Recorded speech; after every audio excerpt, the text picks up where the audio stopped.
उन्वान आहट बदकिस्मत दुल्हन।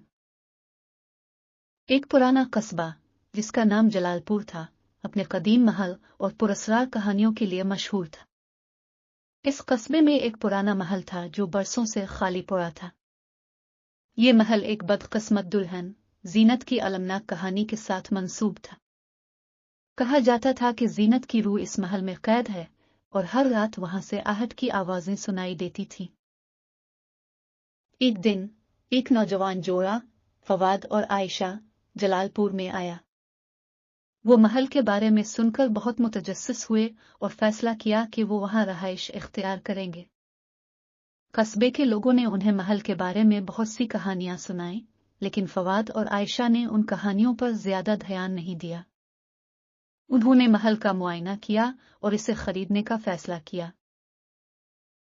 पहली रात फवाद और आयशा ने महल के अंदर ही गुजारने का इरादा किया। जैसे ही रात गहरी होने लगी, उन्होंने महल के अंदर से एक अजीब सी आहट सुनी। आयशा ने फवाद को जगाया और कहा कि इसने कुछ सुना है। फवाद ने भी वही आहट सुनी और दोनों डर गए। उन्होंने फैसला किया कि वो इस आहट की तहकीक करेंगे।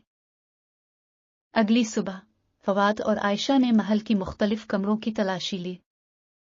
महल बड़ा और वीरान था और उसके बहुत से कमरे खंडर बन चुके थे। उन्होंने एक पुरानी अलमारी खोली तो इसमें जीनत की पुरानी तस्वीर और खत मिले। इन खतूत में जीनत की मोहब्बत और गम की कहानी लिखी थी। जीनत एक खूबसूरत और नेकदिल लड़की थी जिसकी शादी महल के मालिक सलीम से हुई थी। सलीम बहुत जालिम और खुदगरज शख्स था और जीनत के साथ बदसलूकी करता था। जीनत ने अपनी तमाम जिंदगी इस जुल्म को बर्दाश्त किया और आखिरकार एक दिन उसकी मौत हो गई। कहा जाता है कि इसकी मौत के बाद इसकी रूह महल में कैद हो गए। फवाद और आयशा ने जीनत की रूह को आजाद करने का फैसला किया। उन्होंने कस्बे के बुजुर्गों से मशवरा किया और मुख्तलिफ तरीकों के बारे में जाना। उन्होंने जीनत की कब्र का दौरा किया और वहां से कुछ निशानियां जमा की। उन्होंने जीनत की रूह को सुकून दिलाने के लिए दुआएं और रसूमात अदा की। एक रात फवाद और आयशा ने महल के अंदर जीनत की रूह से बात करने की कोशिश की।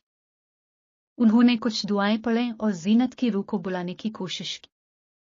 कमरे में सर्द हवा चलने लगी और जीनत की रूह जाहिर हुई।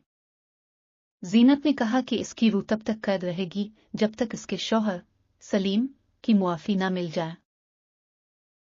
फवाद और आयशा ने सलीम की रूह से मुआफी हासिल करने की कोशिश की।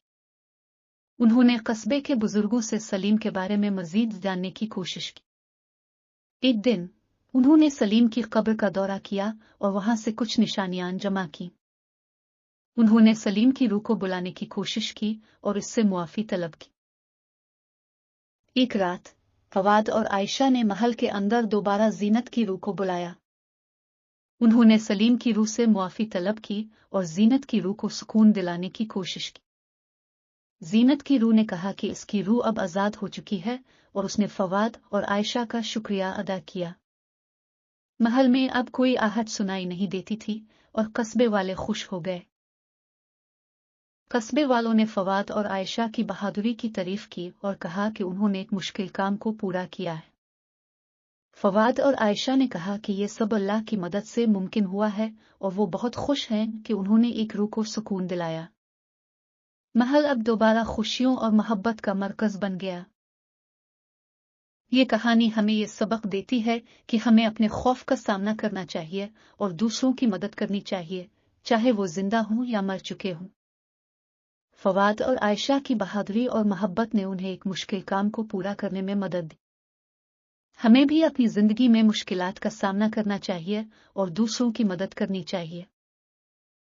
ये 9000 अल्फाज पर मुश्तमिल कहानी सुनने वालों को हर लम्हे में दिलचस्पी और तजस्सुस में मुब्तला रखेगी।